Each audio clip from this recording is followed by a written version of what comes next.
Pauta al Día con Hernán Higuera. Las 6:47 a.m. Gracias a ustedes por mantenerse en sintonía, por sus mensajes también que nos llegan a través del 098-999-9819. Según la encuesta nacional de empleo, desempleo y subempleo en Ecuador correspondiente a junio del 2025, la tasa de desempleo en el país se ubicó en 3.5%. Aunque representa una leve disminución respecto al 3.1% registrado en junio del 2024. Los técnicos del INEC señalan que el cambio no es estadísticamente significativo. Hablamos ahora con Andrés Isch, exministro de Trabajo, el empleo en Ecuador. Con estas cifras, doctor Isch, ¿cuál es el panorama real que tenemos? Buenos días. Buenos días y muchísimas gracias por la información. Quizá partamos de las cifras. Se nota un leve repunte en las cifras, ha sido un repunte constante en los meses anteriores, aunque lento, pequeño, pero nos va marcando una tendencia hacia arriba que creo que dentro de todo no deja de ser una buena noticia. Suficiente, sin duda no, los indicadores en el Ecuador han tenido un problema serio y estructural desde hace muchos años. Ya en el 2014 tuvimos una caída muy fuerte del empleo pleno y esto vino atado de la caída del precio del petróleo. Y en la historia del Ecuador podemos ver esa relación bastante directa, es decir, cuando los ingresos petroleros caen, el empleo cae. Cuando los ingresos petroleros suben, el empleo sube y sobre todo el empleo adecuado. ¿Qué es lo que esto nos dice? Que hay un problema que es más grande que las políticas laborales en sí mismas y es un problema de la participación del Estado en la economía.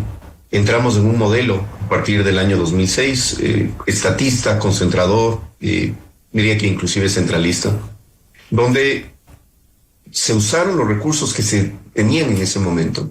Se usó además un montón de deuda que se fue contratando durante los años siguientes. Y el problema es que cuando esa plata se acaba, cuando los recursos públicos se acaban, la economía no tiene capacidad de recuperarse. La economía queda absolutamente atada y condenada a la fuerza que pueda tener el Estado desde las finanzas públicas. Y esto es insostenible en el largo plazo. Creo que lo más importante pensando en la recuperación del empleo es que ese modelo, muy enfocado en el Estado, muy enfocado en lo que el Estado pueda hacer, vaya cambiando para darle espacio a la inversión privada, para darle espacio a los emprendedores, para darle espacio a los ciudadanos, que ellos sean los que puedan empujar la economía hacia adelante. El empleo no mejora, o los índices de empleo no mejoran solamente por normativa, solamente por decisiones que vengan desde el gobierno o que puedan venir desde el gobierno. El empleo mejora de acuerdo al crecimiento. Si el país crece, si es que hay más negocios, se va a generar más empleo. Ahora, desde el Estado, lo que sí tenemos es una necesidad urgente de ir atacando las causas de informalidad, que tienen otra relación, más vinculada con los trámites, con las normas y con las complicaciones que puedan hacer desde allí. Ahora, para el cambio de modelo también está difícil porque el sector privado no quiere invertir en empleo. Digamos, muy pocas empresas se atreven, más cuando se anuncian, por ejemplo, medidas de ajuste, porque el Fondo Monetario Internacional así las demanda, cambios en el Código de Trabajo, más la posibilidad latente de más impuestos. Entonces, cambiar el modelo para el sector privado, para que el sector privado concentre la mayor parte de empleos o de generación de empleos, está como muy complicado, ¿no? No es un tema de decisión del sector privado, Hernán. Es un tema de necesidad.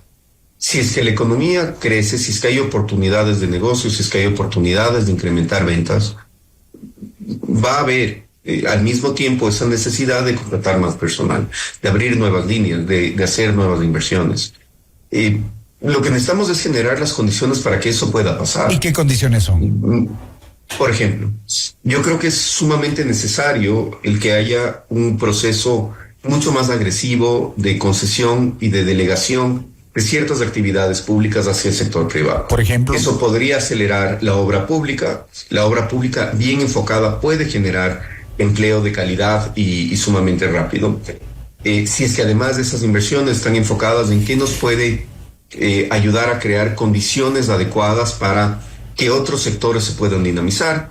Estamos hablando de temas de vialidad, pero muy bien enfocados.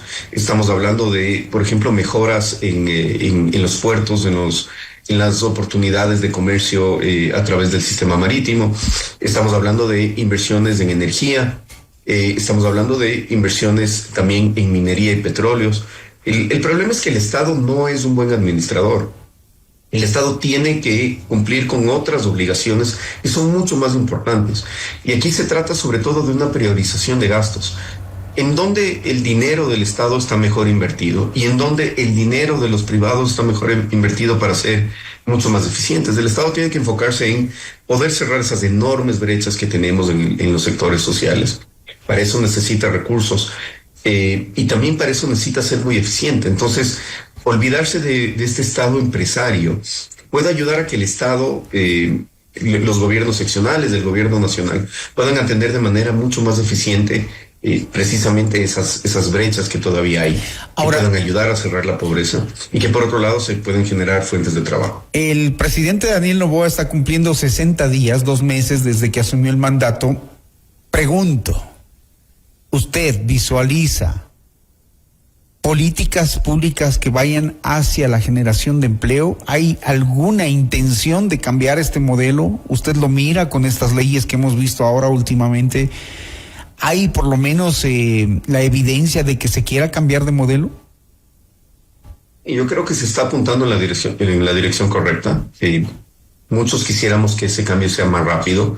Creo que el presidente ha sido muy hábil en lograr tener capital político y estabilidad para avanzar en reformas que quizá en otro momento serían mucho más complejas. Se enfrenta además a una crisis de inseguridad, heredada por un montón de decisiones que comenzaron hace alrededor de 20 años, más el problema internacional del tráfico y de la internacionalización de los carteles.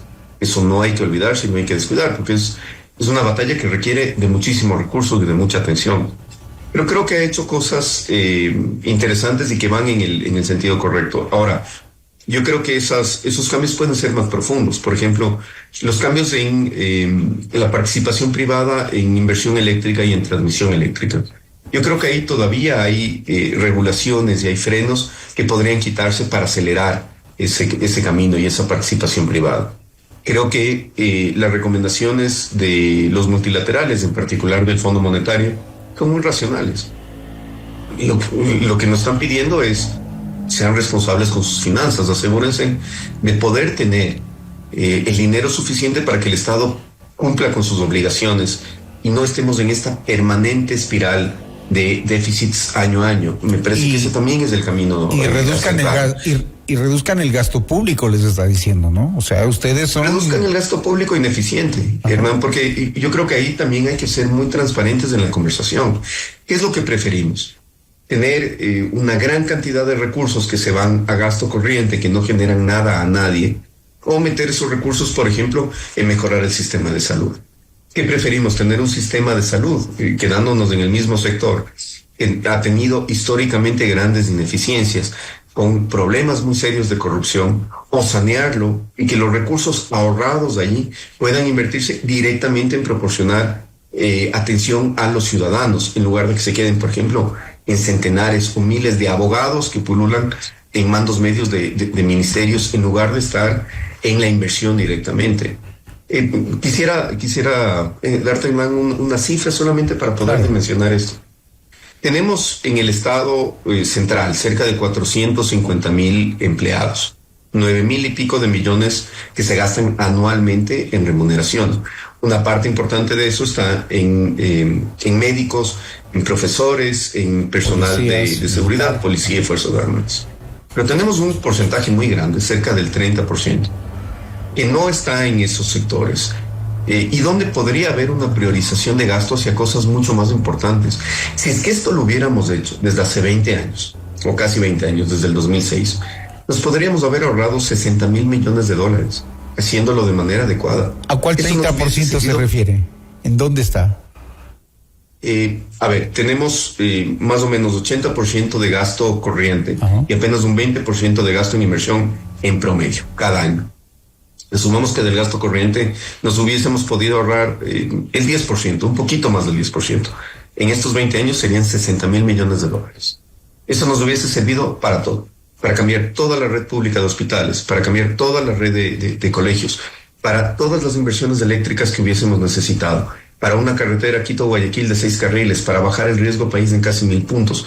Y nos hubiese sobrado dinero para meterle en créditos en el sector productivo. Es decir, estos ahorros y estas políticas responsables, lo que realmente son es una decisión acerca de cuáles tienen que ser las prioridades del país. Y yo creo que las prioridades del país son claras.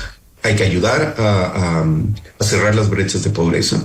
Hay que ayudar a generar empleo a través de una participación de todos los sectores, no solamente del público. Y hay que ayudar a atender cosas tan urgentes, necesarias, y que afortunadamente desde hace ya unos pocos años ya tienen una continuidad, como por ejemplo el combate a la desnutrición crónica infantil. Bien, entonces el tema del desempleo sigue siendo una de las prioridades, nos ha dicho nuestro invitado, Andrés Ich, exministro de Trabajo, cómo podría ser, por ejemplo, el cambio de modelo y hacia dónde apuntan. Gracias, Andrés, muy gentil. Muchísimas gracias, hermano, con gusto.